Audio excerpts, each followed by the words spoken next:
Well, how are you feeling? That's the first question. It's got to be, right? I'm feeling tired. Yeah? I'm on a adrenaline crash right now. We're just that middle ground where it's been a couple of hours since we played. Yep. And you go, oh no. And we're just ramping back up for the rest of the weekend now. You say that, but you're still rolling around. You're still talking to people. You're still experiencing that. I'm feeling good, actually. I'm feeling good. I feel good. I'm seeing lots of people I know, which is really nice. I'm seeing lots of people I haven't seen in years, which is great. I'm feeling amazing. I feel good. Just I'm dipping a bit right now. Yeah. Okay. We'll be back up. We'll be back up and running in about an hour. How do you think it went? Yeah. It was amazing. We're our own harshest critics. So, okay. We came off and I go to everyone, good. I think our bassist had some in-ear monitor troubles, and our drummer was like, good. He said he had some trouble because of the heat with his vocals. I thought he smashed it. Sounded great for me. I think, we're always going to nitpick and think this could have been better, but overall it was amazing. So the tent was packed, which was more than we could have hoped for. There were circle pits. We got the first pits of the day. We got a big circle pit. We got people moshing to our breakdowns. Yeah, it was great. It was fucking cool. Like, we had people throwing up the fucking horns. It was awesome. You got 30 minutes. I mean, you say yourself, your harshest critic, and ultimately focus on the positives. 30 minutes, you've got to fly through that. Yeah. And it burns past in 15-minute changeover too. It was crazy. But the guys were super. Yeah, I just want to say that the Bloodstock New Blood Stage crew were amazing. They were so helpful, they were so friendly, they helped us. We wouldn't have been able to do it without them. Did you have a moment where you were able to stop on there? Because 30 minutes flies by. Were you able to go, I wow? always do. He doesn't. I don't. I'm too stressed. I took a moment. I just turned to the drummer and I just yelled out some profanities. Just a moment where you're just this is sick. Actually, no, I tell a lie. I had a moment where I kissed Cal, our other guitarist. He came over, I kissed him on the head. We had a little moment, and it was back to business. Yeah, I have moments with all the band members on stage. Make sure I go around to everyone at some point. Yeah. Because it's not often that you get to do this. No. It's crazy. If you let it get too much, you can just become an emotional wreck. It was our third ever show and we're playing fucking Bloodstock. Yeah, the journey has been quite something. It's been crazy. It's been fucking crazy. Can you sum it up in a few words? Because it's been incredibly incredible. It's been many years in the making. Many years in the making. We kept it a lot under wraps for a long time. We were like, we'll do it right. We'll wait. And we tracked the EP we released in March. Yeah. In 2020? Early 2020. Yeah, of course. So we waited and we were done.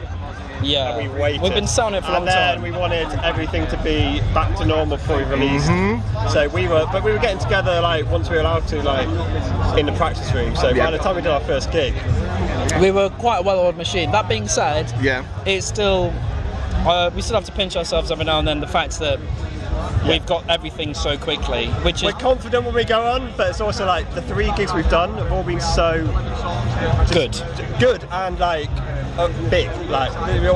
We did the Sierra on a Sire tour, and that was sold out. Okay. Then we did a festival a few months ago in Nottingham, which is our hometown, and that went offered. And then suddenly here, and it's quite a lot, quite soon. It's bigger, and then we've got a lot in the works in the background. I think you just need to aim high. Well, what from your perspective, from the inside, what is it about Draconian Reign that is resonating in such a way that means it's already been so hot? I don't know. Wait, let's take a moment. He's definitely he's the brains of the organisation. Yep. So he has the vision, and I'm his. He's the talent. I'm his little shredder talent. I do all the mixing, mastering, recording. Right, we sit down. There's a lot of humming. There's a lot of and I'm like, oh yeah, we'll stick that. And then we write it together. I don't know why it resonates. I think we just knew. I don't know.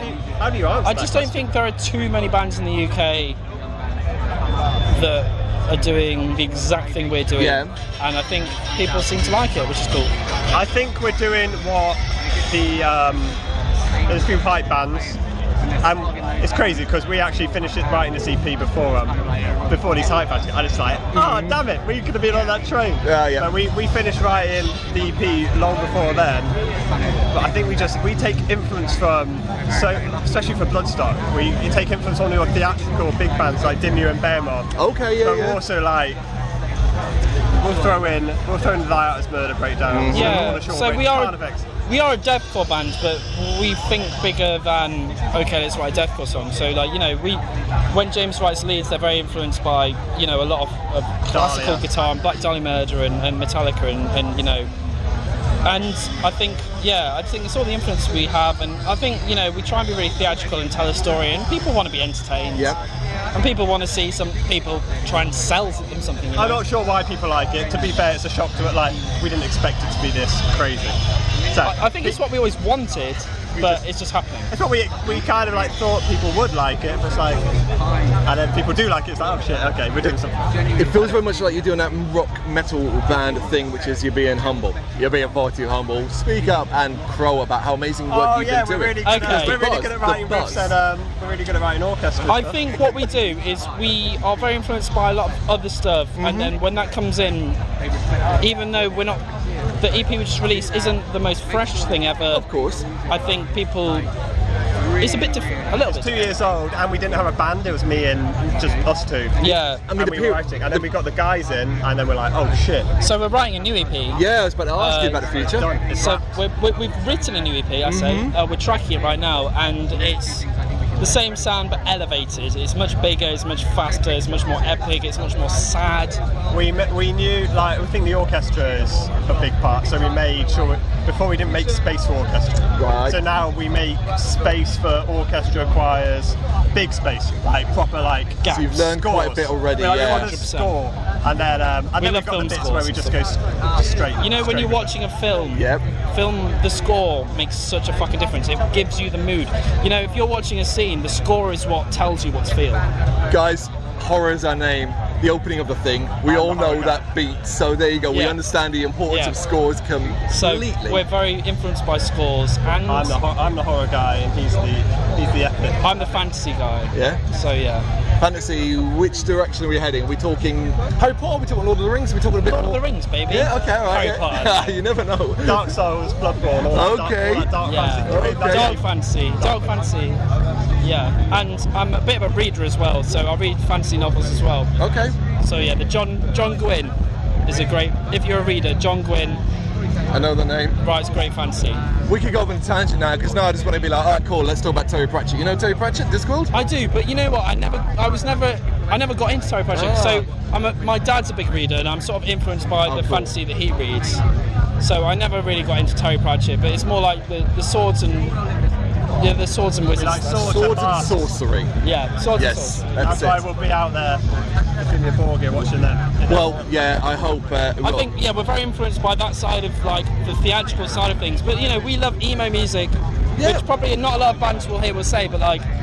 They might not say it, Bloodstock, but we're massive emos. We're from the emo generation. 2010 kids. We're the Michael Brrraaains era, bro.